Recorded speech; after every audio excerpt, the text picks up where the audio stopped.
89% of business leaders say AI is a top priority. The right choice is crucial, which is why teams at 1/3 of Fortune 500 companies use Grammarly. Grammarly is the right AI assistant for your team. With top-tier security credentials and 15 years of experience in responsible AI, Grammarly is how companies like yours increase productivity while keeping data protected and private. See why 70,000 teams trust Grammarly at grammarly.com/enterprise. Hello, this is the Harbor and Light. I'm Mary. I give a conservative perspective about the world around me. So, feedback is greatly important. Feel free to questions, comments, concerns, show ideas possibly. Shoot me an email. Find me on Substack, X, and of course fill up with those comments on YouTube. It'd be greatly, greatly appreciated. All right, so some of the audio platforms that I'm on Spreaker, of course, here, Spotify, iHeartRadio, Pandora, Amazon Music, just to name a few. And I'm looking to grow to wherever you enjoy your podcast, I'm on that. So this episode is all about fashion. I still the month of January, and I'm focusing on my energy and my theme on fashion. So on this episode, I am going to focus in on fashion from the Netherlands and Denmark. Here we are, and here we go.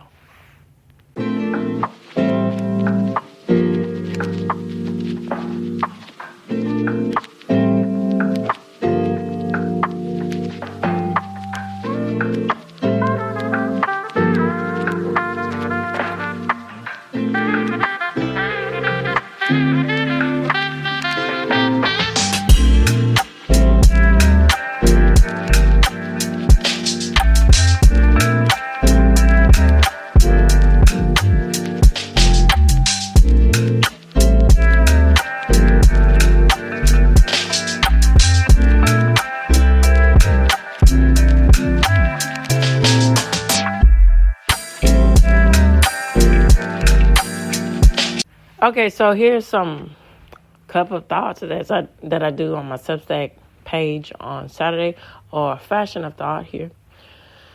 So I find it quite interesting, particularly with fashion and Dutch fashion and so forth, and all of this with and then somewhat with the Netherlands, but the whole unified theme of what I'm learning and understanding is, and I like to know my listeners out there in the Netherlands, listeners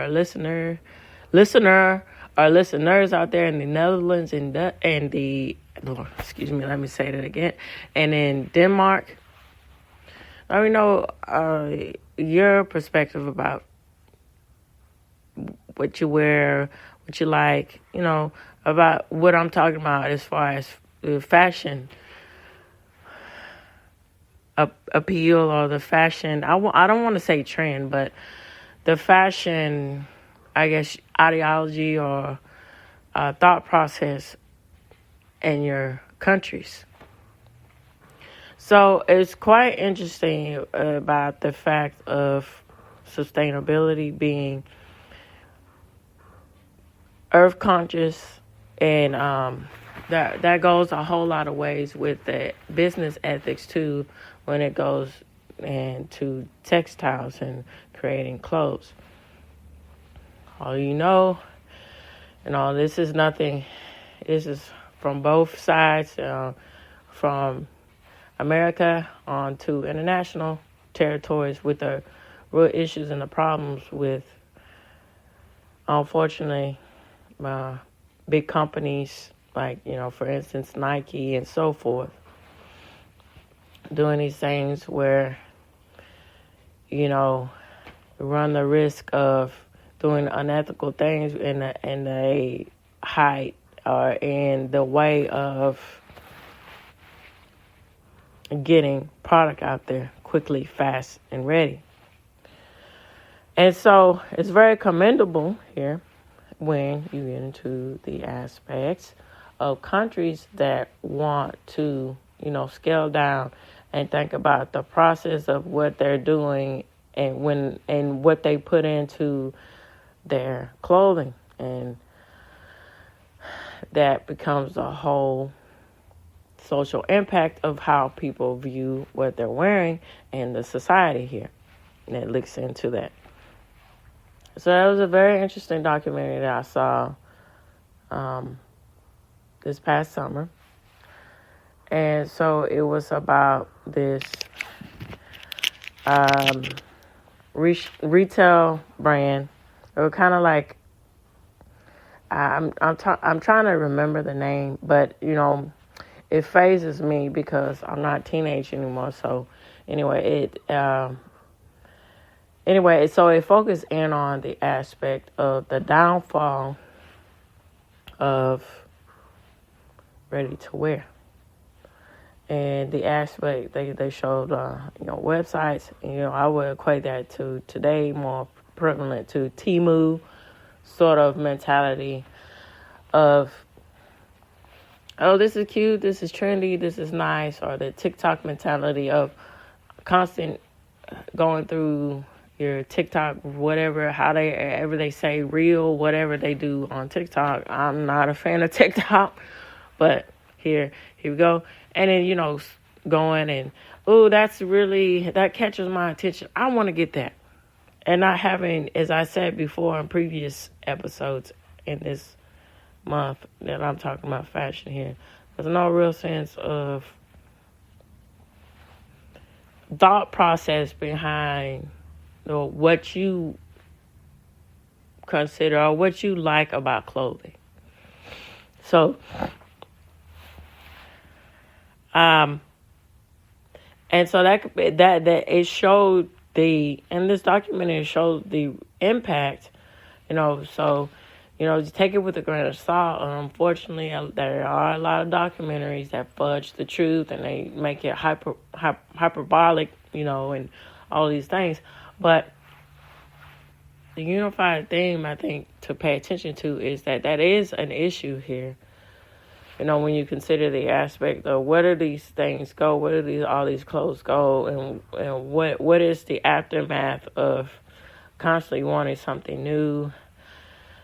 And you see, for instance, if you something like Nordstrom Rack or pop-up shops here, where they scale down, they try to, with their regular main hub of their store, a high-end store, they try to scale down and get somewhat of a, pop-up shop. But Nordstrom's Rack is really a whole other department store in itself in order to get this product out. And, they slash markdown prices and so forth and so on. But the unified theme that it was showing, and they were showcasing that these things there's not a lot that can be done with it. It get waste. It's waste, and it is on the backs of a lot of people too, who are, they want to say, with the aspects of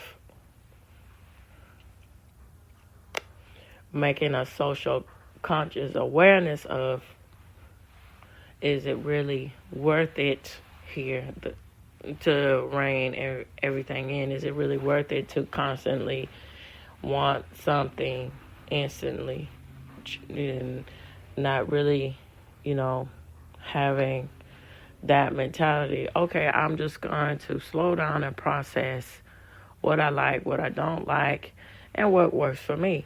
And then have that mentality of... If you're a facilities manager at a university, students rely on the cafeteria for breakfast, lunch, dinner, and the occasional late-night snack. So when a dishwasher breaks down and dirty plates pile up, the mess hall can turn messy in the blink of an eye.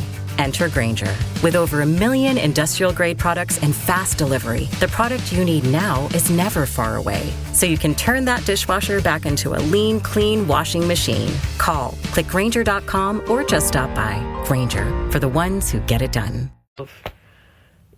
Really making full use of my clothing, making it extend out longer past a season, a season and a fashion trend and so forth like that. And so this also goes back to the aspects of, going early on throughout history here when we go into, it started to change more and more when we get in the, 20s, 30s, and so forth. But even then, that was still prevalent where, you don't, that's looked down upon, look strange to waste things, particularly with clothes, even here we go in the aspects of going on to the Middle Age and so forth, royalty, well-to-do people, they would wear their things more than once, and commoners, wear their stuff till it just falls off of them and stuff like that. But the whole point of me bringing that up is here, when you have that mentality that what you buy, you should get into mentality of built to last here, it changes your aspect of how you maneuver towards things and objects and see yourself in those place of objects and the appreciation that you have. And that's something to think about. All right, with all of that said, I'm getting into the aspects of fashion from the Netherlands and from Denmark. Okay, so here is the AI generated aspect of what I found. Whoop, no, don't do that. Okay, it's pulling up here. All right, so it says fashion in the Netherlands and Denmark. It says fashion in the Netherlands and Denmark reflect a unique cultural influence and a growing focus on sustainability and innovation. In the Netherlands, fashion is characterized by comfort, practicality, and relaxed attitude. So Dutch fashion often includes elements like denim, which is popular due to the country's weather and cycling culture. The Dutch style is described as uncomplicated, comfortable, and pragmatic. So brands like Mud Jeans are leading in the way in sustainability, offering repair and rental services and using organic and recycled cotton. So on to Denmark. So Denmark, on the other hand, is known for its minimalist and functional approach to fashion. Danish fashion often emphasizes quality and simplicity with a strong emphasis on sustainability and ethical practices. So brands like New, forgive me if that's the wrong pronunciation. So Denmark showcases this approach, presenting collections that are both stylish and environmentally conscious. So both countries are also home to innovative designers who are shaping the future of fashion through new technologies. And it's a circular approach. So Dutch designers like Iris van Herpen are known for their avant-garde and sustainable designs, while Danish brands like New Denmark are making strides in sustainable fashion. So in summary, fashion in the Netherlands and Denmark is marked by a blend of practicality, sustainability, and innovation, with each country contributing to unique styles and approach to the global fashion scene. All right, so here are some of the AI-generated sources. So fashionunited.com, goodonyou.eeco, fashionrevolution.org, fashiongirl.com, and goodintention.co, just to name a few. All right, so I am going to get into talking about a guide at the Dutch fashion market, and then I'm going to talk about different Dutch clothing brand. And here we go. So first off, I'm going to talk about a guide to the Dutch fashion market. All right, it says the Netherlands has a temperature of a marine climate. So winters are mild, as well as summers is mild, and it rains all year round. Despite the Netherlands being known as a rainy country, it does not rain all the time. So many dry periods occur. The biggest issue is the unpredictability of Dutch weather. And so I'm talking about this because I think that also plays a big part to, most of the time, people just do what they do with clothes here,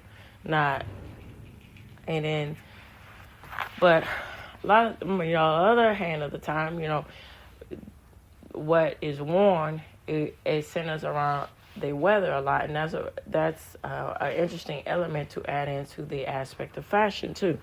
With let's, for instance, you live in a climate here, going into America where it's rainy or it's cold or it's really hot, you're gonna change. Your attire is gonna change from region to region here. So the biggest issue is the unpredictability of Dutch weather.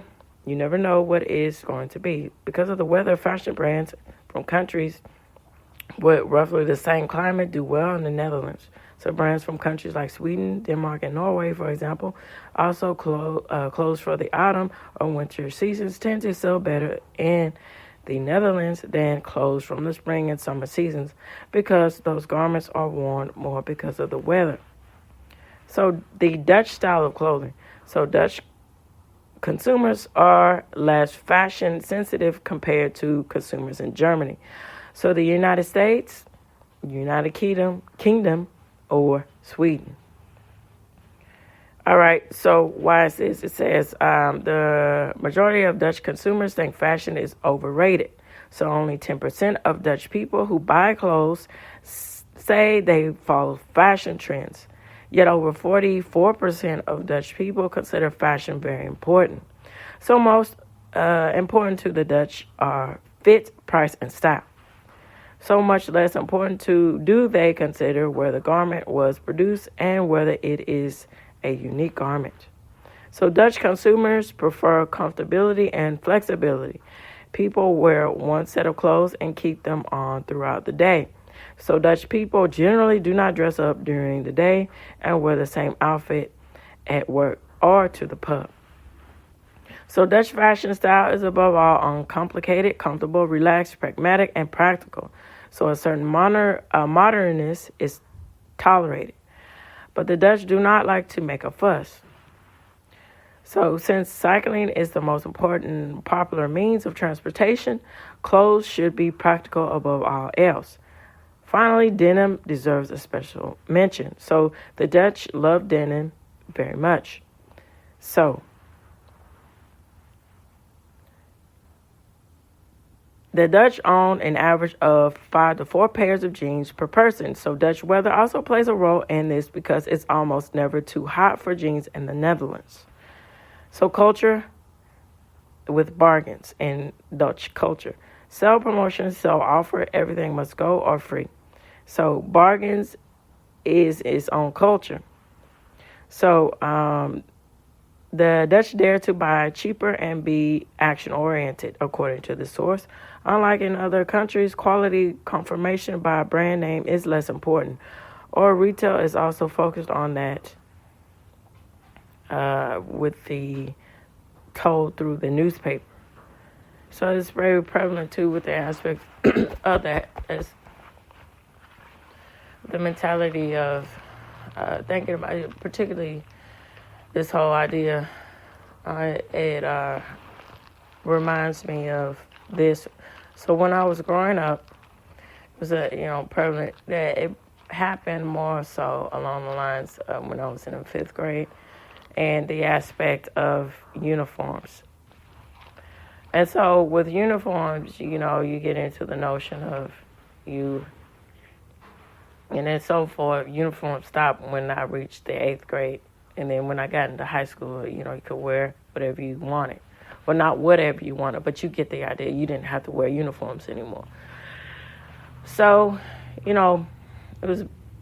also begs the question, and then this was brought up too in the attention of when, I'm just saying this in passing, when I was a contractor, fresh out of college with my job that I was talking with media production that I was talking about.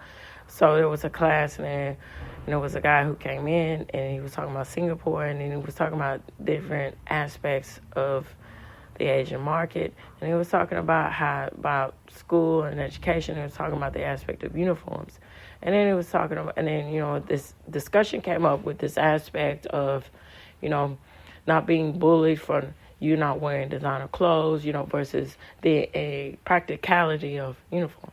Okay, so getting back to this here, it's quite interesting when, you have a society, a particular country that's focusing their energy on brand names do not matter. And so, you get the feel of the aspect of not having that pressure society of, being trendy or, a leading, showing your status, so to speak here. But that's a whole interesting thing in itself. So, getting back to the aspect of when I was wearing uniforms, it's one of those, devil in the detail here, where it doesn't matter where you wear, what you do, somebody's always going to find a way to say something or find themselves elitist. It's just something that's a part of, unfortunately, the human condition here, So, it's either, let's say, the uniform is either navy, khaki, or whatever. Oh, well, my khaki brand is this, or so for my khaki attire looks like this, so it's better. So, it's something to consider about that too, with the aspect of everything that goes on with, saying that's a good practical thing to do as far as the sense of from a United States point of view about the aspect of finding comfort, of finding, freedom, of finding appeasement in the aspects of wearing uniforms. That teach a valuable lesson that, particularly when you get into adulthood, that you're supposed to, protecting on the type of occupation that you take, that uniforms are required, and that's a part of your discipline and your profession here. But needless to say here, that it still doesn't strip away with the aspect of bringing attention to yourself as far as, establish yourself from everyone else when we get into that aspect. And I think that here, when countries just don't care about that, they understand the overall unified theme of how everything works with their self and their placement of clothes, I think that in itself changes the aspect of the importance of designer brands, where it doesn't really matter at all. And that's something I think to consider here when we think about that too. Now, I'm just putting an extra element here. So I'd like to know what you think about the aspect of uniforms and, versus uniforms in the United States versus uniformal wear, throughout the globe. Feel free to email me, and I'll send what have you want to connect with me. You'll have all those links to do so. All right, so moving on here. Dutch people know where and when discounts are of and to go. In regular shops, 88%, and in online shops, 83% for many products and clothes. And the majority wait to buy until a discount promotion comes along. So 2 and 3 Dutch people wait for winter and summer sales before shopping. 4 and 10 people, and this is especially true for young people, they wait for special discount days such as Black Friday. So it says, and I'm going to wrap up here, says the willingness to wait for discounts has increased over the past 5 years, so between 2016 and 2021. For clothing, the increase is the strongest. On the other hand, the share of Dutch people willing to buy products without a discount has also increased slightly.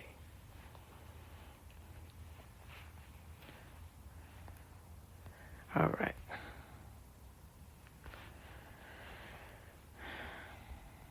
Here we go. I am going on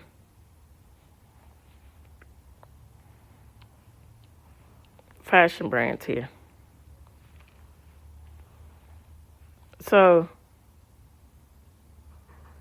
it says to get the feel of everything as far as where it originally came from to, how it translates to United States and so forth. So G-Star, since 1989, G-Star's philosophy has always been just the product. So the purposeful approach has led to the Dutch brand to mini denim first. The introduction of luxury denim for the streets, featuring high-end craftsmanship with street-level edge to create a new denim industry. So the positioning of raw, untreated denim was a wearable and desirable material. So G-Star Raw has also promoted the inherent beauty of denim by creating washes and treatments that enhance its unique characteristics and qualities. Today's sophisticated palette of washes represent a complete life story, from raw unwashed denim to denim indigo dye to extreme bleach, with the treatments adding multiple gradations of wear to create distinctive textures and garments with soul. And so here we go with, Brahms fruit. So how to describe Brahms fruit? Imagine preppy meets streetwear with a touch.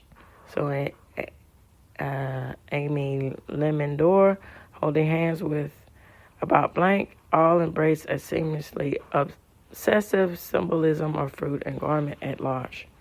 So on a more serious note, though, the Fresh Nude brand from the Netherlands presents a great diversity of silhouettes and attention to detail in every collection they create. And if you're interested, this source will be provided for you. Want to know more about these fashion brands here. It's a true but up-and-coming brand to keep an eye on. And so, I'm going to end on this. So, filling pieces. Filling pieces is the epitome of avant-garde footwear, where streetwear meets high fashion in a memorable fusion of style and innovation. So pushing boundaries and challenging norms. This Amsterdam-based brand approaches shoe design with an architectural eye. So each pair of filling pieces sneakers is the masterpiece of unconventional silhouettes and meticulous craftsmanship. So comfort and aesthetics intertwine flawlessly, creating a bold statement of individuality. So in 2018, Filling Peace launched their first ready-to-wear collection, ultimately pushing their boundaries from a footwear brand to an all-around fashion brand with a strong sense of community and loyalty to its roots. So, let me moving on. So again, I'm mentioning those things. Interesting how these brands branch out and, the popularity of it, versus with their home base versus, what people perceive them in other countries versus coming back to the U.S., how it's perceived. So, I'm trying to think about it. So I'm going to wrap up by talking about Dutch fashion. So Dutch fashion is famous around the world for its avant-garde style and unique concepts. But did you know that Dutch designers are at the forefront when it comes to technical innovation and promoting sustainability? So from new fabrics with solar cells to dresses made from cow dung, that is, wow, okay? There's no limit to the imagination and fashion designers of the Netherlands. So, discovering the cutting-edge future of fashion and meeting designers and studios leading the way on with secular journey. So, different, daring, and distinctive, okay? So it goes into, say, Rotterdam, the premier port of Europe. Rotterdam is a dynamic city with its own unique characteristics, for example. And then you can, with that aspect, you can find out why the city is well worth a visit. So it's modern inspiration and meets also with meeting pioneers in sustainability and fashion. And it's also the best place to experience Dutch design. So, want to know more about that curious phenomenon of Dutch design?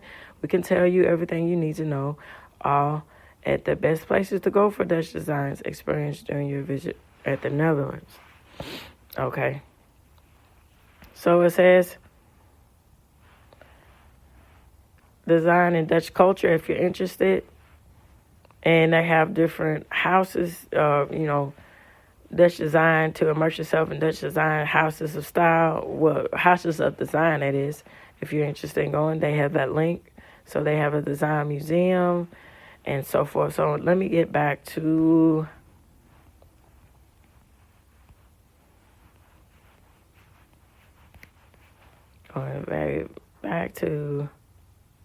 the design capital of the Netherlands. So I'm going to wrap up here. Eindhoven. So Eindhoven is a city of innovation, creativity, and design, but above all, a city of the future, and it is cradle of Dutch innovation, which is tangible not only by a vibrant city, but also far beyond that. So the charm and consistence of combining with the charm with modern aspects and innovation in the city. That's why Eindhoven is, in a nutshell, smart tech companies like it's the great know-how with everything in a nutshell. So you also got the aspect of tech companies like ASML, VDL, and Philips have a major influence on the city's style and culture, while the remarkable, vibrant craft beer and pub culture too. Okay, I'll be right back here.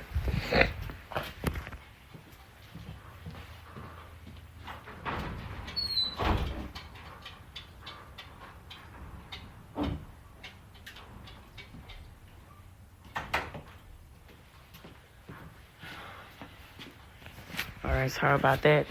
It's cold up here and the wind is blowing really fierce. Okay, but Eindhoven is first and foremost the design capital of the Netherlands. So the biggest event is the annual Dutch Design Week, where hundreds of talented and established designers showcase their latest creations. It features new futuristic designs that make a valuable contribution to our society, such as all the solar electric vehicle Light 1 year, and the wooden bio base camp, a pavilion where construction with wood has been elevated to this sustainable art form. All right, so I'm going to end on this. And, of course, I have all these links provided for you in this episode. So, wrapping up, with this encompasses the aspect of how being innovative, being sustainable, being, in the Netherlands and so forth, but on the other hand with Denmark and stuff like that, with the aspect of that of, brands are not really important. All these encompass the idea and a different placement of how you feel, of how people feel themselves in fashion, or if they feel themselves in general about fashion. And that places itself with the society and the culture. And so that's good to delve in deep and see these different types of point of views about fashion. Because again, at the root of the matter, fashion really says a lot about how people feel about themselves. And I think it's on the same caliber as you get with the aspect of what's, even though they can be controversial issues, not so, but it's still polarizing, but it's getting better now. You know, when you get in the aspect of talking about religion, well, politics and so forth, you get in these aspects, they shape how people move and think about themselves and the world around them and the society at large. And that in itself builds up or tears down a society. It's something to think about here. All right, with that said, this reaches the end of the Harboring Light. Tune in, turn up, and absolutely take care out there. And bye-bye for now. Take care.